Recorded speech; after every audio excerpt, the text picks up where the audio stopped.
Hello again to another Agricolor React. Today we'll be watching the Sahara, its greatest desert. Desert? Yeah, I have problem with pronouncing those two words. Desert and desert. I don't know which one I mean now as well. So it's from Geographics and it's hosted by Salman Whistler. Let's just get into it and just watch. This video is brought to you by Blinkist. The first 100 people to go to Blinkist.com/geographics will get 1 week to try it out for free. You'll also get 25% off if you want the full membership. More on them in a bit.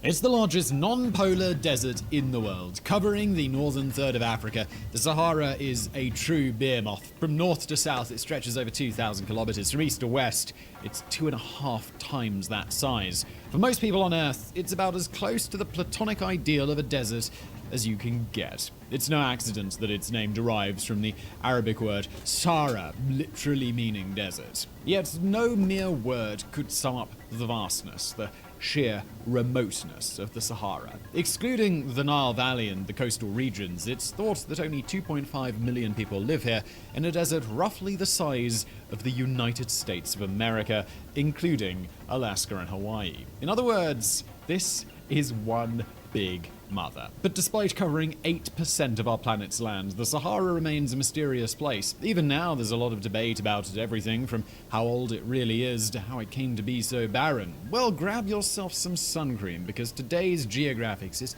heading into one of the hottest, most inhospitable places on Earth.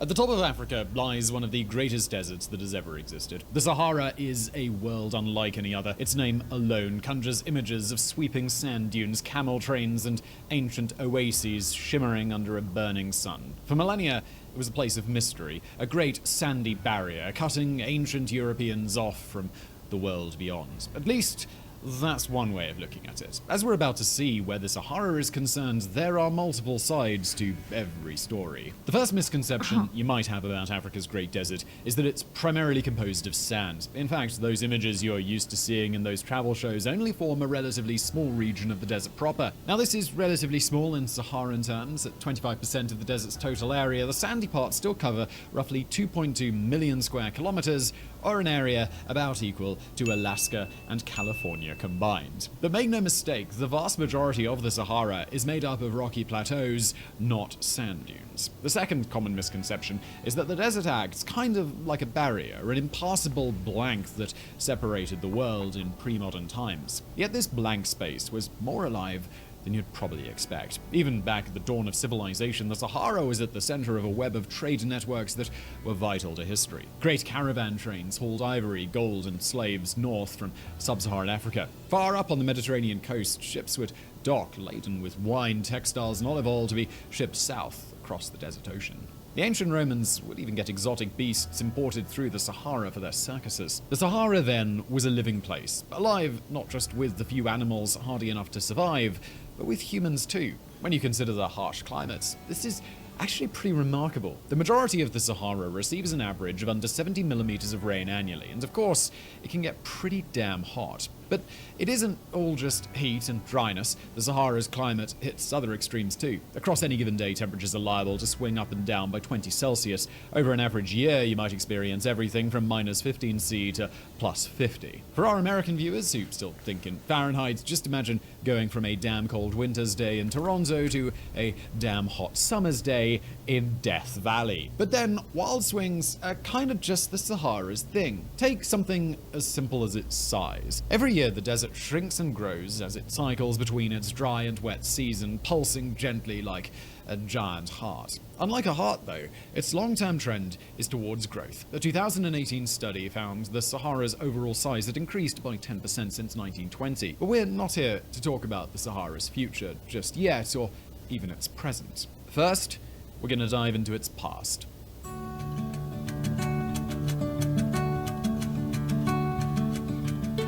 One of the choices you have to make when telling the history of the Sahara is figuring out exactly where to start. And yes, at the beginning, though, would be a logical answer if only everyone could agree on when that beginning actually was. From a geological point of view, we know that the heavy base deep below the surface is made of folded Precambrian rock that dates back billions of years. We also know that the Mesozoic era, an impossibly long age that covers basically the entire rise and fall of the dinosaurs, saw major deposits of limestone and sandstone, stones which would later create huge aquifers, allowing later still desert cultures to survive on fossil water. If we wanted to, we could even make a decent starting point out of the birth of the Trans-Saharan Seaway some 100 million years ago. A 50-meter deep stretch of salt water connecting the Mediterranean with the Gulf of Guinea, the seaway was home to everything from giant catfish to even more gigantic sea snakes. In this era, early mangrove swamps lined the shores, and the modern wastes of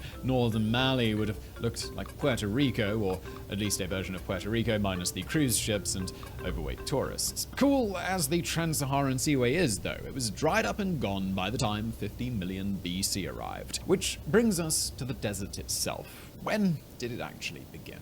And the short answer is that no one knows. The US Geological Survey, or USGS, notes that experts give a vast range of ages for the Sahara, ranging from pretty old to goddamn old. And yes, those are absolutely the technical terms. You can trust me on that. At the damn old end of the scale, you have estimates ranging into the millions of years. The oldest realistic one we came across was floated in a Norwegian study from 2014. Using computer models to map climate changes, the researchers concluded the Sahara had been created by tectonic plate movements around 7 to 10 million years ago that gave birth to the Arabian Peninsula. According to their situations, the arrival of the peninsula transformed North Africa's rainfall patterns by reflecting less sunlight, leading to slow desertification. But their estimates seemed to be an outlier. A much more recent study from a joint USGS Spanish team placed the Sahara's age at only 5 million years. Their evidence? Well, that was dust. Every year, the Sahara generates a whole lot of dust that gets picked up by the winds and swept westward into the Atlantic, where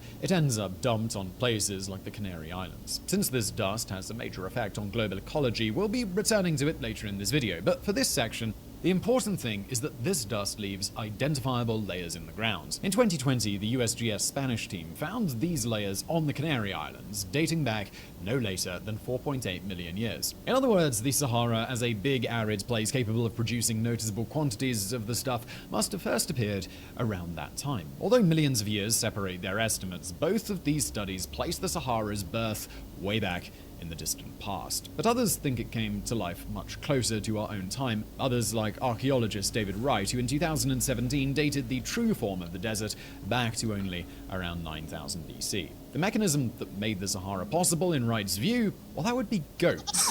Yep, really, goats, and some humans and some cattle. Using sediment cores and the pollen record, Wright argued that the type of plants in the ancient Sahara changed rapidly as humans moved in with domesticated animals. Basically, his view is that our ancestors overgrazed the land, leaving behind only scrub. As a result, once the desert took hold again, it spread much wider and much faster than would otherwise have been the case. Alright, but wait, you might be thinking, how did those ancient dudes graze goats in the frigging desert? Well, there's something you need to know about the history of the Sahara. Whether it began millions of years ago or only thousands of years ago, the Sahara hasn't spent its entire life as a barren wasteland. As recently as 5500 BC, it was a green and verdant paradise.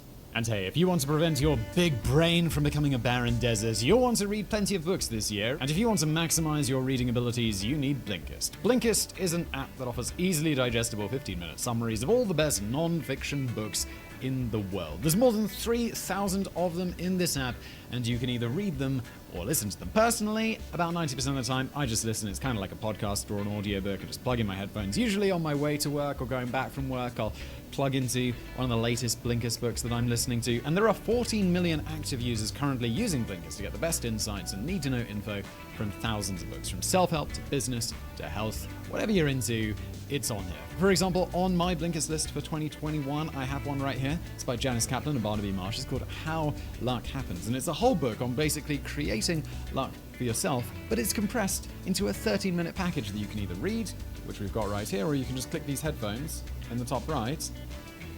Janice Kaplan and it'll start playing for you, which is fantastic. So if you're interested in learning big ideas in small packages, head to blinkist.com/geographics, and the first 100 of you to do that will get to try it for free, and you'll also get 25% off if you want the full membership. Again, 7-day trial, cancel at any time, blinkist.com/geographics, and let's get back to the video.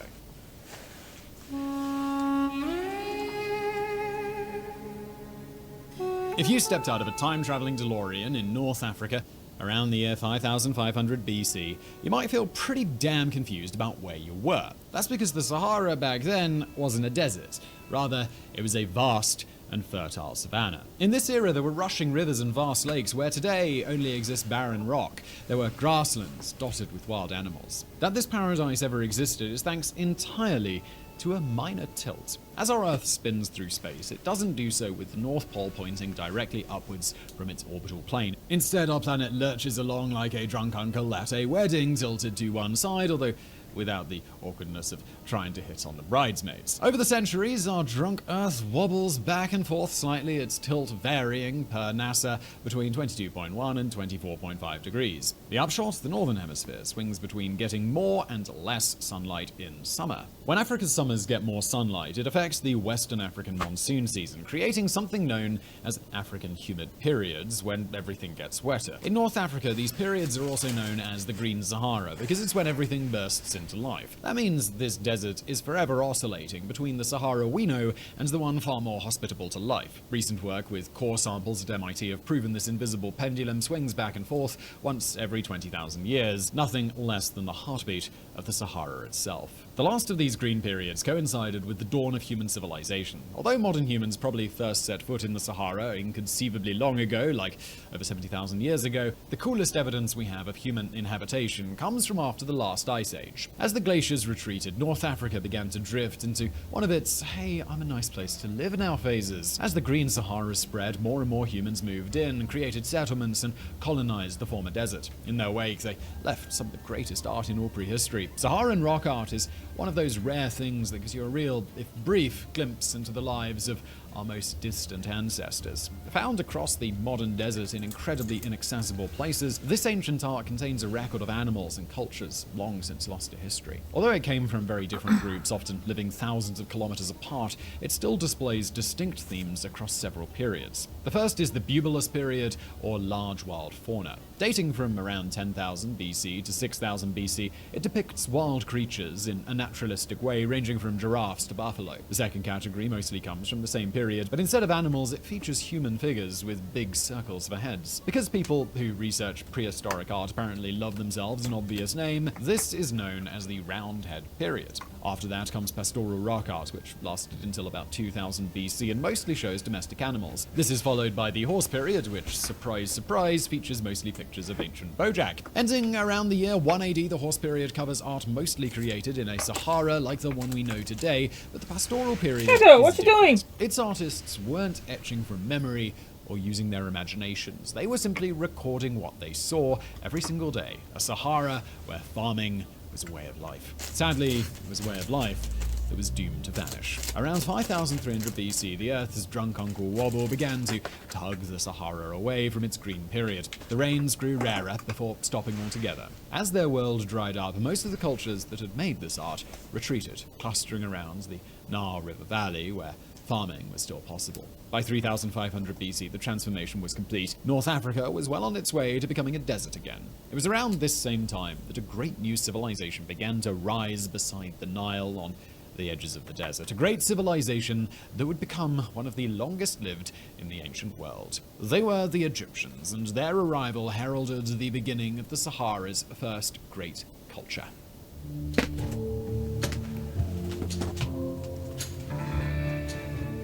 For a place mostly famous for being mostly empty, the Sahara has had more than its fair share of great civilizations over the centuries. Of these, the greatest were most likely the Egyptians, or as the History Channel knows them, those dudes who got aliens to build their pyramids. Of course. Further to the south, the Kushite kings of Nubia were equally impressive, building their own steep-sided pyramids on a smaller scale. But we don't want to talk much about ancient Egypt, or the Kingdom of Kush in this video, because they're both super famous and will probably be featured again and again on this channel. Instead, we want to briefly introduce you to a few lesser-known Saharan civilizations, the William Henry Harrisons of ancient culture. And before you head down to the comments to shout at us about missing your favorite one, we want to be clear that this is just a taster, it is not the full banquet. Perhaps the most significant of all was the Berber culture. From about 2000 BC, Berber, or to use the proper name, Amazigh languages, flowed west out of the Nile Valley, eventually covering the northern Sahara. Although there are many different Berber cultures, in the same way there are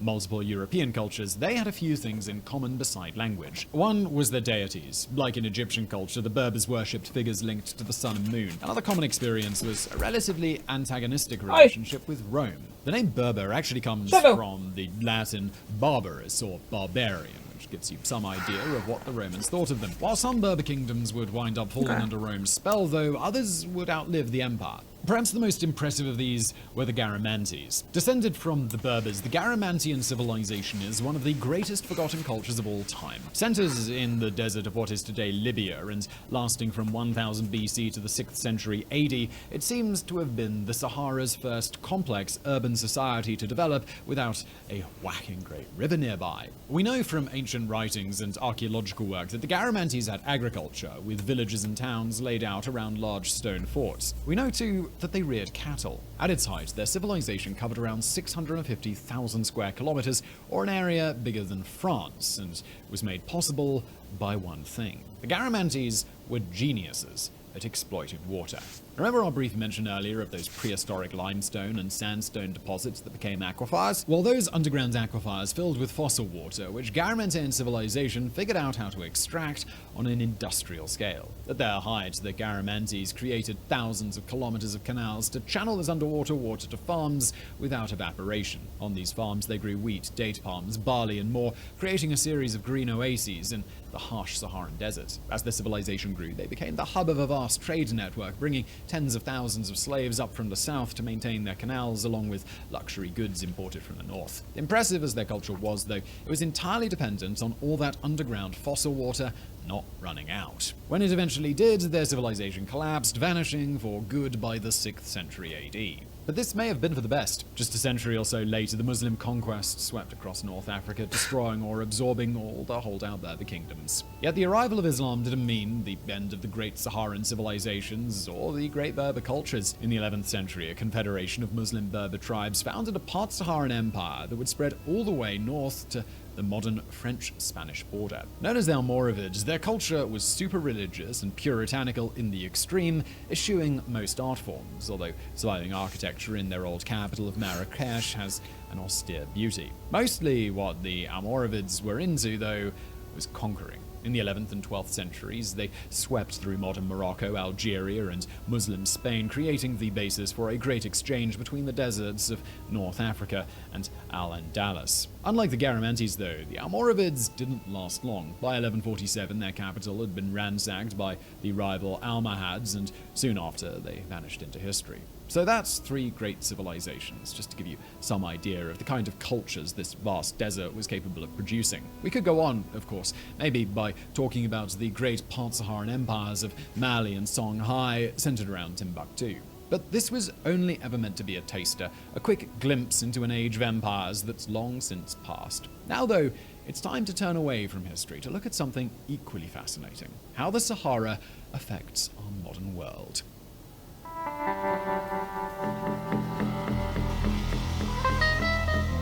Remember earlier when we said we were going to talk about Saharan dust's effects on global ecology later in the video? Well, we're glad to say that we finally reached that point. Glad because the effects of Saharan dust are one of the frankly coolest things that this channel has ever covered. Each year, winds whip up across the Saharan desert that pick up an average of 182 million tons of dust. This dust is sent sweeping west until it eventually reaches the Atlantic. For millions upon millions of tons, this is the end. The dust winds up falling on the Canary Islands and other places offshore, leaving a geologic climate record for North Africa for future scientists to dig up and study. But those millions of tons lost to the islands only make up a fraction of its overall weight. For the bulk of the Sahara's dust, the the journey is just the beginning. Across the season, incredibly fine particles drift along in the atmosphere, wending their way over the Atlantic, eventually reaching the Americas. Most of them wind up drifting over the Caribbean, but every year, about 27.7 million tons land somewhere much more important,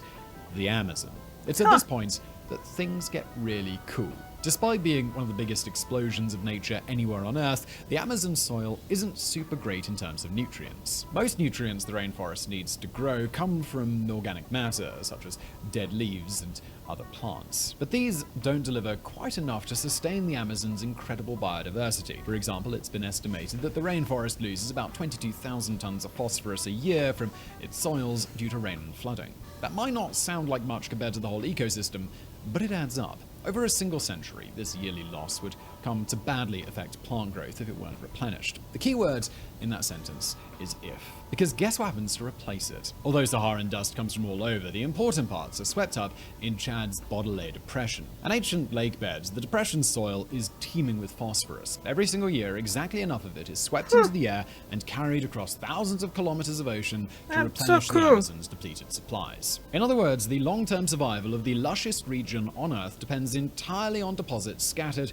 from Africa's greatest desert. Mother Nature, guys, even cooler than she likes to let on. Now, the Sahara is not the only place that produces lots of dust that gets transported long distances, but it is the planet's single biggest source. The flip side is that sadly this can cause problems. While Saharan dust is essential to life in the Amazon basin, it has a far more catastrophic effect on life closer to home. The dust that's carried across the planet is unbelievably fine, ranging from only 20 microns to a mere 10. Particles this fine can be damaging to human lungs, and downwind communities suffer atrociously. In West Africa, for example, a dust cloud only 10 micrograms thicker per meter than average can reduce a newborn baby's chances of surviving the year up to 18%. Even when the dust reaches the Americas, heavy seasons can still cause respiratory issues, some think that it even increases the likelihood of COVID-19 fatalities. Still, there's no doubt that our planet benefits overall from its existence. Just think, without strong winds blowing over some of the driest lakebeds you've never heard of in Chad, the Amazon rainforest would be in much worse shape.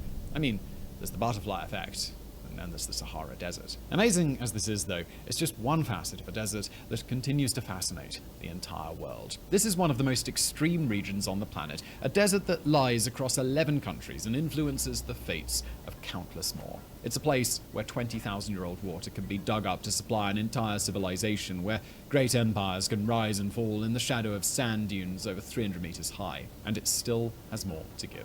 To pick just one example, it's thought that only a fraction of all Saharan rock art has ever been documented. That means there are probably tens of thousands of ancient pictures sitting out there right now, waiting to tell us so much about the history of this region, about its forgotten cultures, animals, and people. The Sahara, then, might be a mysterious place, but it's one that's slowly giving up its secrets. In doing so, it's teaching us more about ourselves and about our world than we ever dared imagine we could know. So I really hope you found that video interesting. If you did, please do hit that thumbs up button below. Don't forget to subscribe. Please do check out our fantastic sponsor, Blinkist, who I will link to below. And thank you for watching. You're welcome, Simon. That was cool. Again, another one. That was...